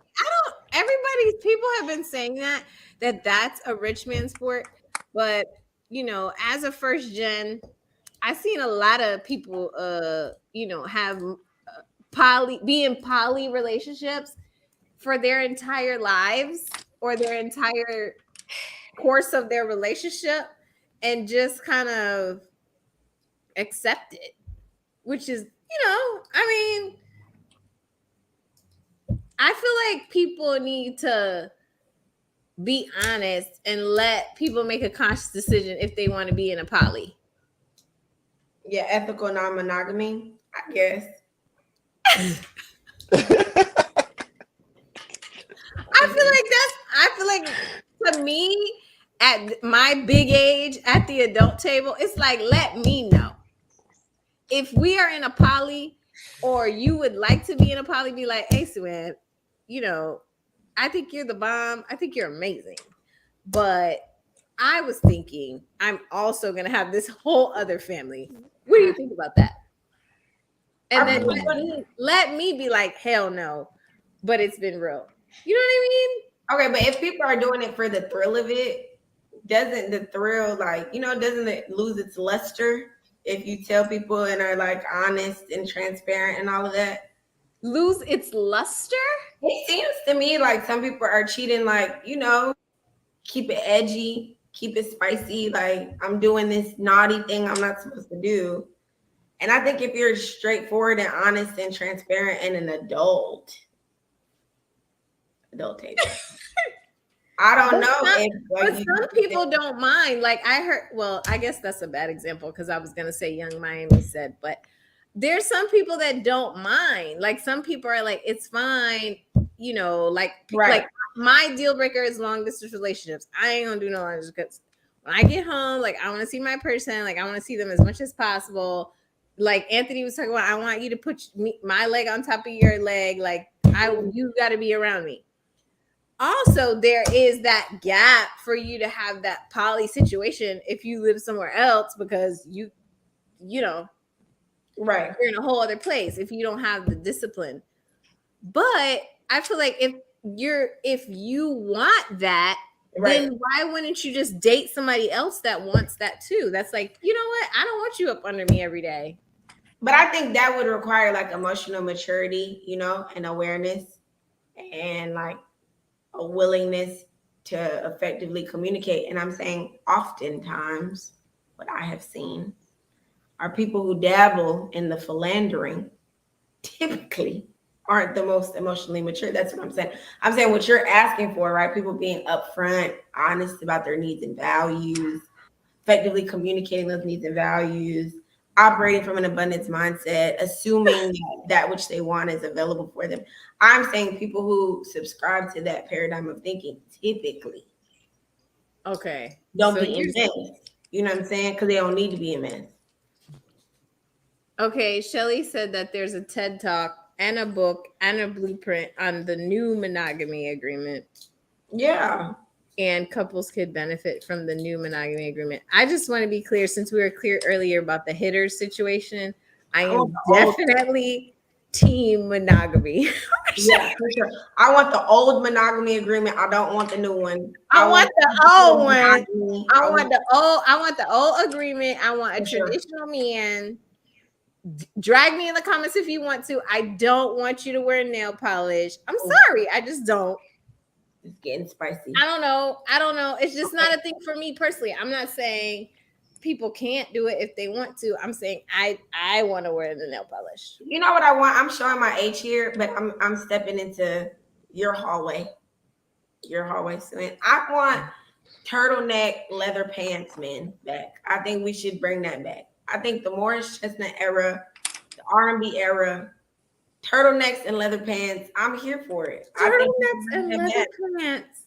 And bring the Clarks back. I want that. Bring back Clarks. Bring back Clarks. Bring back Tank's first album, Love. I want that. That's what I want. Not Tank's first album. I want that for me. I just feel like whatever they're selling now, I'm not into it. Like the dating pool has pee in it. Team monogamy. Yeah, we're the only ones with the signs. We just are by ourselves. Team one woman, want me, please. One woman, man me, please. Yeah. No, I agree, Shelly. I think it can be open if there is an agreement. If somebody is honest, open, and upfront, and is like, "Hey, this is what I want." I will say this. I think that giving people the choice, I don't know. I feel like it just makes more sense than all the drama. And I'm only saying that as an attorney, as someone who does legal commentary on Court TV, weekly. Marlena said, "Team no polish." With people in love triangles, and the side person is, harming the wife, and the wife is finding out about the cheating, and the husband's finding out about this, that, and then it causes so much disarray that it's like, if everybody was honest, then it would make it easier to be like, I think people want that type of stress and drama and chaos in their life. People want that. Honestly, I think people. I agree. I think some people like that, like toxic somebody else wants me, 1 foot in the door, 1 foot out type of mayhem. They like it. We don't like it. We're people who prioritize peace. We have a lot of drama in our natural lives. Prioritize peace. Yes. We don't Listen, really. I am dropping the prioritize peace adult table shirt next 100%. week. Prioritize peace. Okay. That's us. We have enough Prioritize razzle peace. and dazzle. I don't need that drama in my life. I want consistency, stability, monogamy. Close the door for me. Let's just go ahead and close it. I don't want the door open. I don't want nothing open. I don't want the window open. I don't want the DMs open. Close it. And if you can't close it, go ahead and be blocked. That's what I'm saying. What I'm saying to you, I'm on the sidewalk. I'm not in the streets. I'm not for the streets. I want to be close enough to the house so when it's time for me to go inside, I can go inside. I don't want to be out here. Okay, so you're saying that that's hypothetically speaking, if you were participating in a hot girl summer, Yes. just hypothetically, when your man call, you going inside. Go home in the Uber, ready to go. Not even telling y'all bye. On the way. Got a blast. Okay, I like that. They don't make women like that anymore. I like that. They do. That's what's up. I like that. I like Instead that. of she outside and her man call, she like, oh, I got to go, y'all. It's time for It's not even I got to go, y'all. Everybody get home safe. I'm not even telling y'all where I'm going. I'm on my way out. We're outside. What are we talking about? No.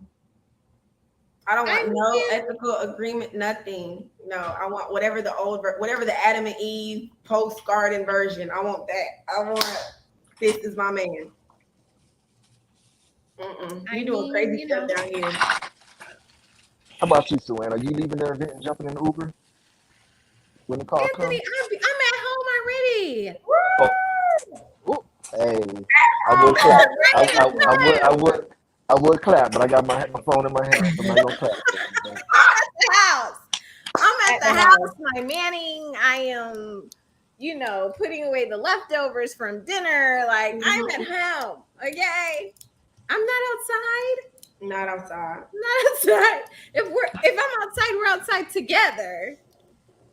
We both at the function, and then we have the signal for when it's time to leave.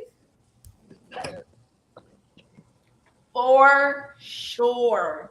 Meet me in the bathroom, whatever it is, so we can discuss how we're gonna maneuver out the place. People are gonna take me in the bathroom differently, but I'm gonna let you rock. I'm gonna let you rock, coach. Okay. In 5 minutes, I need you to start going down the line. We peacing out. 12 minutes. Y'all be safe. You don't even gotta do all that. Everybody be safe. Y'all get home safe.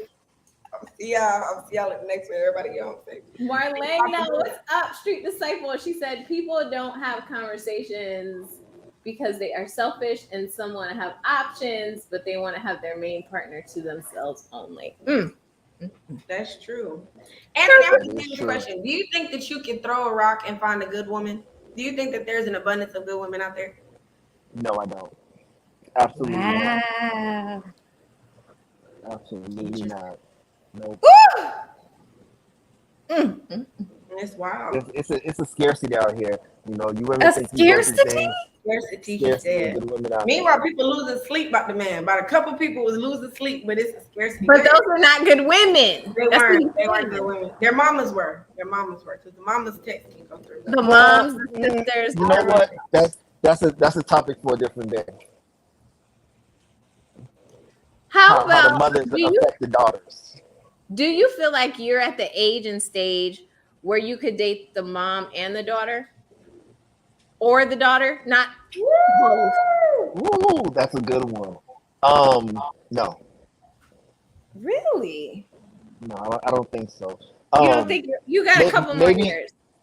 Maybe on paper it looks good, but in real life, no, I'm good. So you wouldn't date like a 22-year-old and like a 42-year-old. Didn't you ladies just say prioritize peace? A 22-year-old is not peace. Praise God. She can't spell peace yet. She can spell peace, but it's fine. Go ahead. He said she can't spell peace. That's what he said. That's not true. That's not true. Hold on. Cause y'all all fuck always. This is my issue with the old heads. Y'all old heads always want to talk about people young, and we still drinking Similac and whatever the hell. No, the 20-somethings are still. We can spell peace. A 22-year-old cannot spell peace. Okay. He said a 22-year-old woman can spell peace. I am crying. Just read it all. I'm literally crying. Spell peace. I'm literally crying. Because Anthony said, prioritize peace. A 22-year-old cannot spell it. Listen, as a man, to be, at Anthony's big age, he's grown.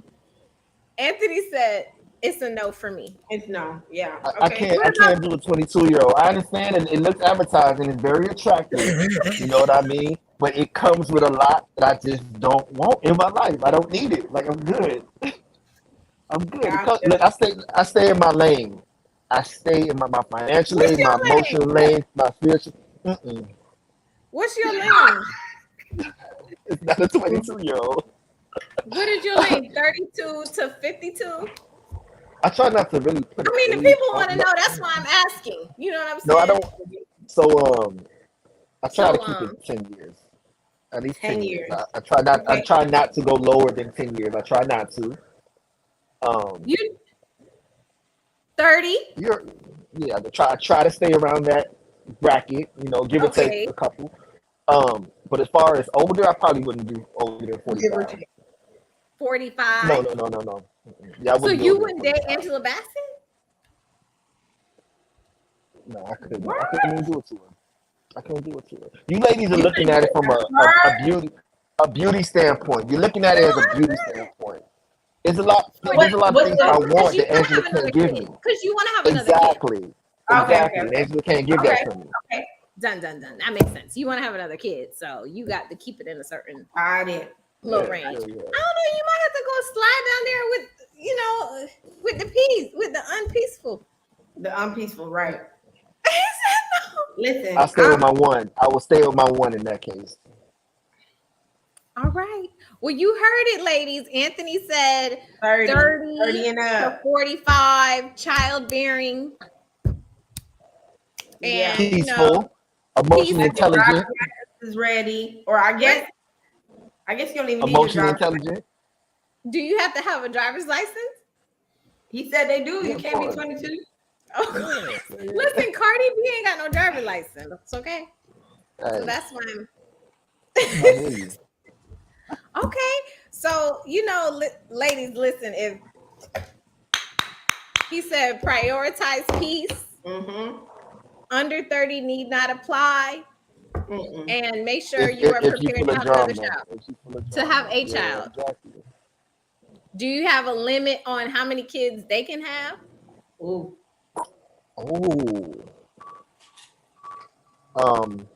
would have to say, no more than 2.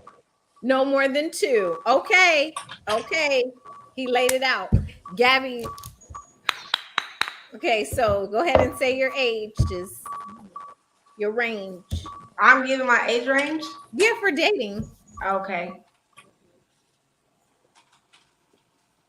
How old am I? Let me see. I'm not going younger than me. I'm not going younger than You're not going younger than you? Okay. I'm not. No. There's like a whole brain development thing that they told me about, and I don't think that younger than me makes a lot of sense. Okay, I would go up to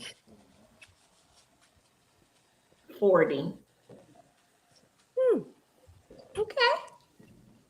Yeah, only because I haven't really spoken to a 40-year-old man that I thought was smarter than me.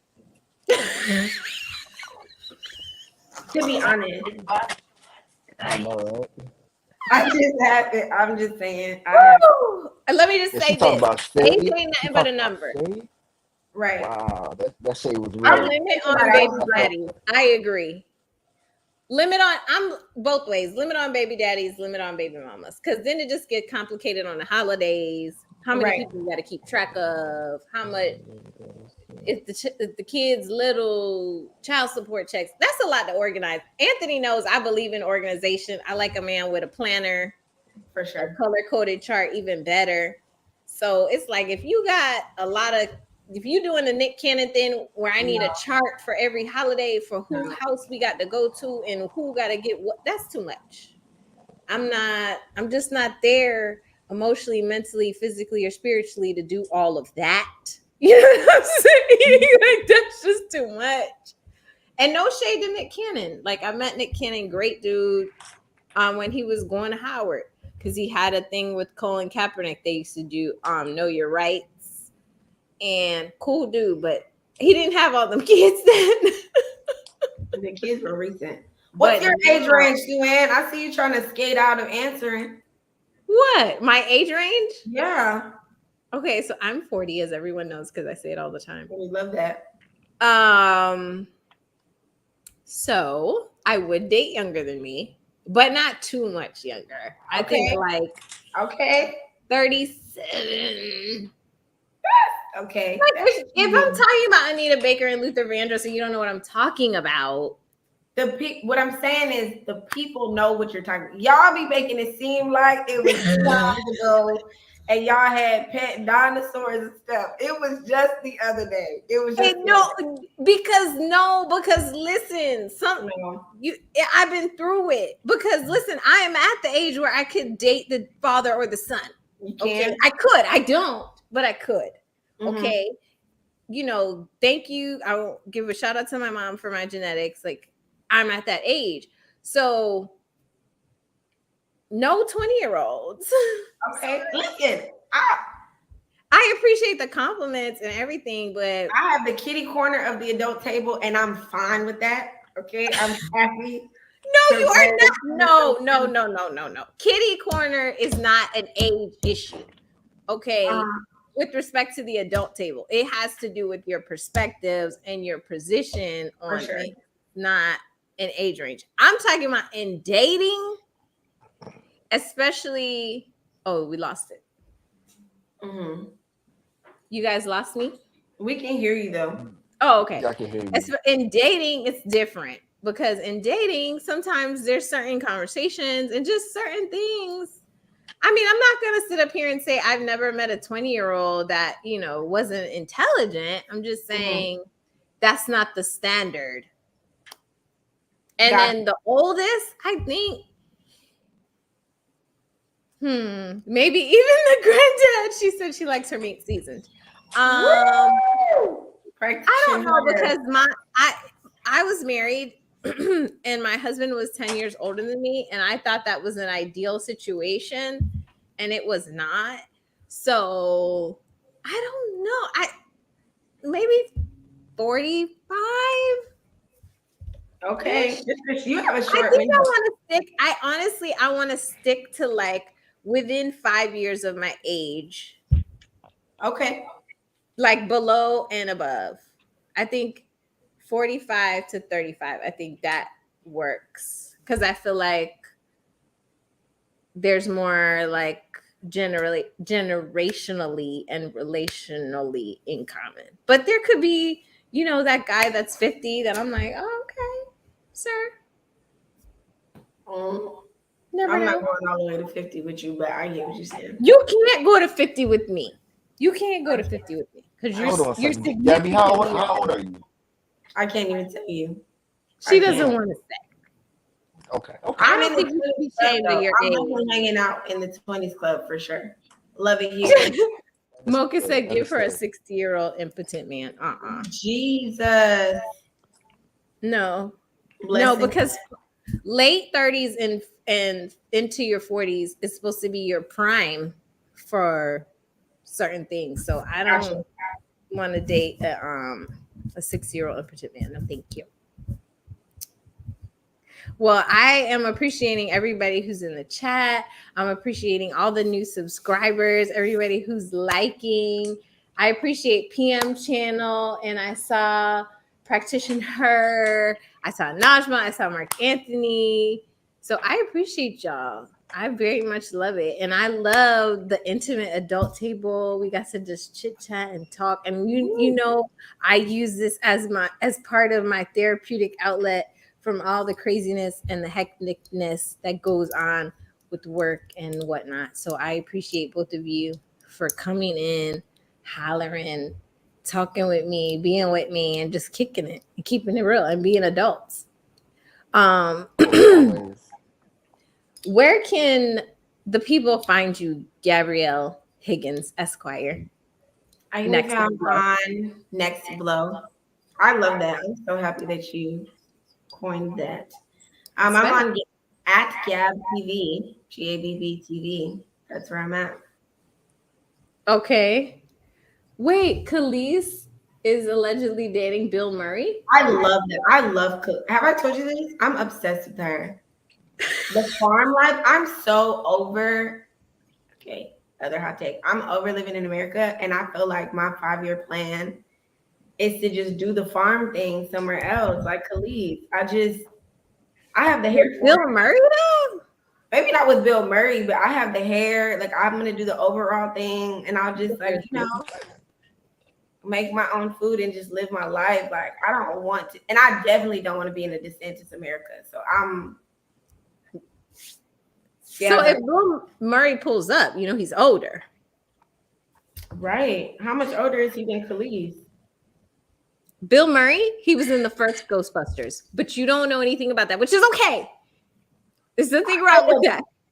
I know the Bill Murray guy. Bill Murray is super old. He's 72. He's 72. She's 43. I don't know. I mean, you know what? Listen, Khalees has been good. She dated Nas. She has kids with Nas. She was married. She's actually a widower because her husband passed away recently. So you know what? I'm all for her having her garden rebloom. Yeah, he's been going to her concerts and stuff. I didn't even know Khalees still performed. You know what? Because she got to work. Anthony, where can the people find you before we close with the adult table prayer? I am _Anthony Martin NP. Holla at me. On Instagram? On Instagram. Okay. All right, you guys, let's get into the adult table prayer. I just want to thank everyone who is grown and at the adult table, and anyone who is not grown, who doesn't prioritize their peace. Keep them away from me. Amen. Amen. Thank you guys for joining. Thank you to everyone in the chat. Thank you so much, Marlena Street Disciple, for being in the building. Najma, I know my mom is out there somewhere. Thank you, Bob. Thank you, everybody. Thank you, Gabby. Thank you, Anthony. Peace. See you guys next week. Good night. We will do our best to be right on time on Thursday. Not next week. The week after that, we will be in the building. Love ya. Mean it. In the meantime, catch me on @NotJustALawyer at Instagram. And of course, you can like and subscribe right here on YouTube at Sue Ann Robinson. See you guys soon. Let's go short.